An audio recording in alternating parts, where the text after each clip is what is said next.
Super Saravana ஸ்டோர்ஸ்ல December 16 இருந்து ஜனவரி 15 வரைக்கும் ஒவ்வொரு பிரான்ச்லயும் ஒரு கஸ்டமருக்கு ₹1,00,000 மதிப்புள்ள தங்க நகை பண்டிகை பரிசு. சொந்த வீடு வாங்க ஸ்டெப் ஸ்டோனுக்கு வாங்க. Step stone.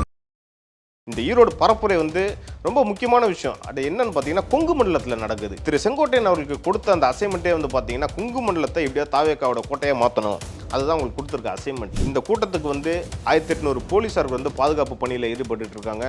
60 சிசிடிவி கேமராக்கள் பொருத்தப்பட்டிருக்கு. மோப்பனாய் வசதியோட இந்த பாம் ஸ்குவாட் அவங்களாம் பாதுகாப்பு பணியில் இருக்காங்க. 72 தடுப்பு கம்பிகள் கொடுத்து பிரித்து கூட்டத்தை தடுக்க போகிறாங்க. இது நல்ல விஷயம். கூட்ட நெரிசல் ஏற்படாது. திரு விஜய் அவர்களோட பரப்புரையை ஆவலாக கேட்கணுன்றதுக்காக பெண்கள்லாம் பார்த்தீங்கன்னா காலையில் 5 மணிலேருந்தே வீட்டிலேருந்தே சாப்பாடு கட்டிட்டு அந்த விஜயமங்கலம் டோல்கேட் அங்கே தான் பரப்புரை நடக்குது. ஸோ அங்கே உட்காந்துட்டு இருக்கிற காட்சிகள்லாம் நம்ம செய்தியில் பார்த்துருப்போம். விஜயமங்கலமில் நடக்கிறதுனால இது கண்டிப்பாக விஜய்க்கு வெற்றி தான் அப்படின்ற மாதிரி தாவேக்காவுடைய கொள்கை பரப்பு செயலாளர் திரு ராஜ்மோகன் அவர்கள் ஒரு தகவல் சொல்லியிருந்தார். கோயம்புத்தூரில் இருக்கக்கூடிய லிமெரிடியன் ஹோட்டலில் புதிய நிர்வாகிகளை சந்திக்கிறதா ஒரு தகவல்லாம் வந்திருக்கு. அந்த நிர்வாகிகளில் நீங்கள் பெரிதும் எதிர்பார்க்கப்பட்ட திரு ராவுத்தர் இப்ராஹிம் தாவேக்கால இணைவாரா அந்த கேள்வி நீங்கள் கேட்குறீங்கன்றது எனக்கு நல்லாவே தெரியுது. எனக்கு கிடைச்ச தகவல் படி நான் விசாரித்த சோர்சஸ் ஃப்ரெண்ட்ஸ் இந்த தரப்புலேருந்து என்ன வந்திருக்குன்னா அவர் தாவேக்கால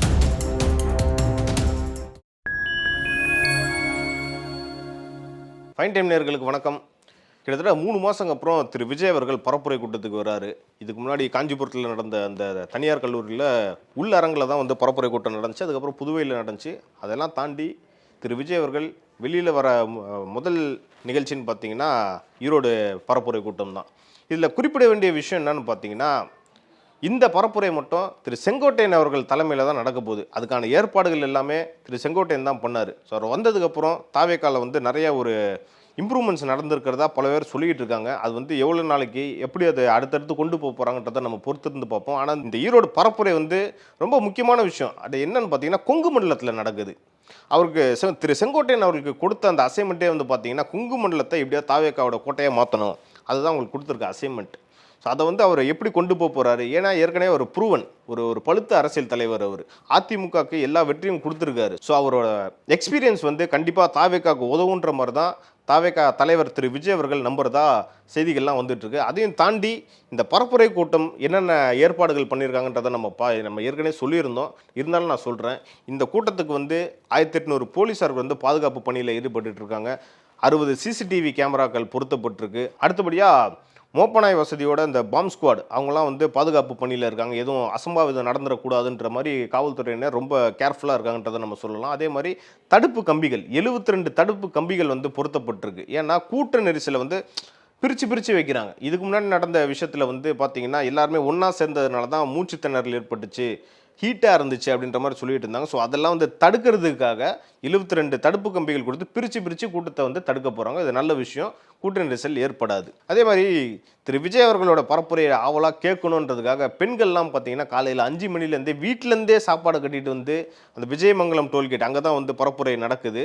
ஸோ அங்கே உட்காந்துட்டு இருக்கிற காட்சிகள்லாம் நம்ம செய்தியில் பார்த்துருப்போம். எவ்வளோ தான் கட்சி அறிவுறுத்திருந்தாலும் பல பேர் கேட்க மாட்டாங்க. இதுதான் விபத்துக்கு ஏற்படுதுன்ற மாதிரி அவங்களும் கவலை தெரிவிச்சுட்டு வராங்க. ஸோ அதை நம்ம தவிர்க்கிறது நல்லது. விஜயமங்கலமில் நடக்கிறதுனால இது கண்டிப்பாக விஜய்க்கு வெற்றி தான் அப்படின்ற மாதிரி தாவேக்காவுடைய கொள்கை பரப்பு செயலாளர் திரு ராஜ்மோகன் அவர்கள் ஒரு தகவல் சொல்லியிருந்தார். அது கேட்கவே நல்லா இருந்துச்சுன்றதா தாவேக்காவினர் சொல்லிட்டு இருக்காங்க. அடுத்தபடியாக அந்த சேலம் ரோடு அங்கேருந்து வரக்கூடிய பல நிர்வாகிகளை கூட்டமாக வராங்க. அது காவல்துறையினருக்கும் தாவேக்கா தொண்டர்களுக்கும் இடையே ஒரு ஆர்கியூமெண்ட் ஆகிடுச்சு. அங்கேயே சண்டை மாதிரி ஆயிடுச்சுன்ற மாதிரியும் தகவல்லாம் வந்துச்சு. ஸோ இதெல்லாம் தடுக்கணுன்றது தான் கட்சியோட தலைமை விரும்புது. இருந்தாலும் இது நடந்துகிட்டு இருக்கிறது கொஞ்சம் கவலைக்கூடிய விஷயமா தான் இருக்குது.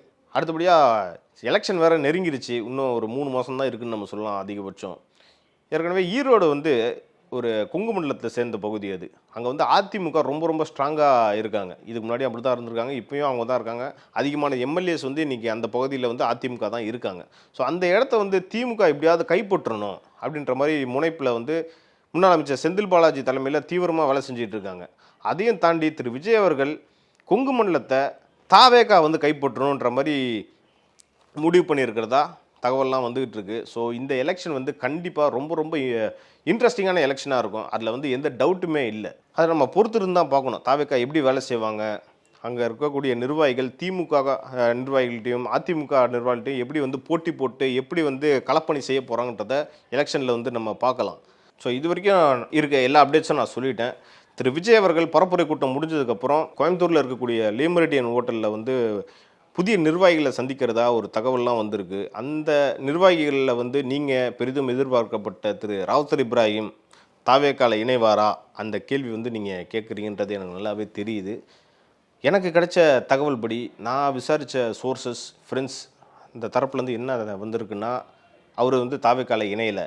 அதாவது அவர் தாவேக்கால இணையலைன்றதை தாண்டி தாவேக்கா வந்து இவரை வந்து நிராகரிக்குது அப்படின்ற மாதிரி தான் தகவல்லாம் வந்துகிட்டு இருக்கு.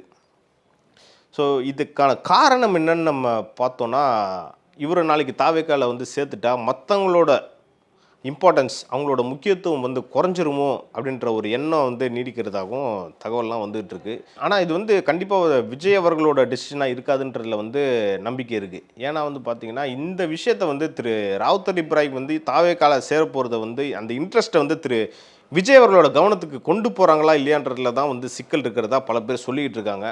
இது வந்து எவ்வளோ நாளைக்கு நீடிக்கும்ன்றது தெரியல. ஆனால் கண்டிப்பாக சொல்கிறேன், திரு ராவுத்தர் இப்ராஹிம் இவ்வளோ நாள் வந்து அமைதியாக இருக்கிறதுனால தாவேக்காவுக்கோ திரு விஜய் அவர்களுக்கோ ஆதரவாக இல்லைன்ற மாதிரி நீங்கள் எடுத்துக்கவே வேணாம். அவர் கண்டிப்பாக விஜய் அவர்களுக்கும் தாவேக்காவுக்கும் ஆதரவாக இருக்காருன்றதுல எனக்கு நம்பிக்கை இருக்குது. அதே மாதிரி இந்த விஷயத்தையும் நான் குறிப்பிடணும்னு ஆசைப்பட்றேன்.